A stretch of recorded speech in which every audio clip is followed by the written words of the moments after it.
Direktur Pajak Daerah dan Retribusi Daerah Direktorat Jenderal Perimbangan Keuangan, Lydia Kurniawati Kristiana mengatakan, penetapan tarif bawah 40% dan batas atas 75%.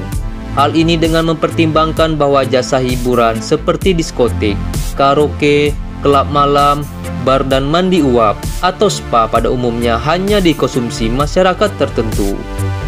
Dalam Undang-Undang Nomor 1 Tahun 2022 tentang hubungan keuangan antara pemerintah pusat dan pemerintah daerah, khususnya tarif pajak barang dan jasa tertentu atas jasa hiburan pada diskotik ditetapkan paling rendah 40% dan paling tinggi 75%.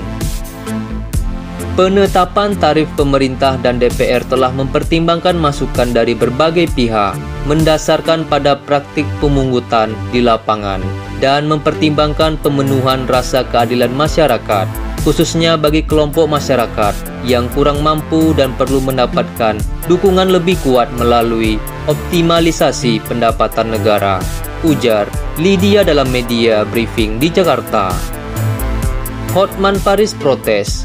Hotman Paris mengunggah sebuah permintaan kepada Presiden Joko Widodo agar segera mengeluarkan peraturan pemerintah pengganti undang-undang Perpu untuk menunda tarif pajak tersebut.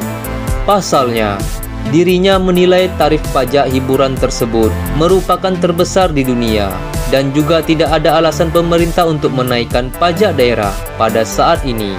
Apalagi, pengusaha hiburan juga tidak hanya harus membayar pajak hiburan saja, melainkan juga harus membayar pajak penghasilan (PPh) Badan 22%. Oleh karena itu, dirinya menilai aturan tersebut akan memberatkan para pelaku usaha. Di samping itu, pengusaha hiburan harus bayar pajak 40% sampai 75%, juga harus bayar pajak penghasilan (PPh) Badan 22%. Pengusaha mana yang tidak bangkrut, Pak? Ujar Hotman Paris. Di sisi lain, Inul Daratista geram melalui media sosialnya. Pedangdut Inul Daratista yang memiliki usaha tempat karaoke itu juga menyoroti kenaikan pajak hiburan itu terlampau tinggi dan bisa membunuh bisnis para pengusaha hiburan. Pajak hiburan naik dari 25% ke 40% sampai 75%. Menurutnya, para pelaku usaha serta konsumen yang akan menjerit karena paling terkena dampaknya. Pada unggahan Instagram Inul Daratista, pedangdut kondang itu juga membagikan situasi di salah satu tempat karaoke-nya yang diakuinya sepi. Kenaikan pajak ini pun, kata Inul, akan berdampak bagi ribuan karyawannya. Karyawan Inul saat ini saja sudah berkurang jauh akibat pandemi COVID-19. Oleh karena itu, dia meminta pemerintah untuk mengkaji ulang aturan kenaikan pajak itu. Sebab jika kebijakan ini tak dikaji, dikhawatirkan akan ada pengurangan karyawan.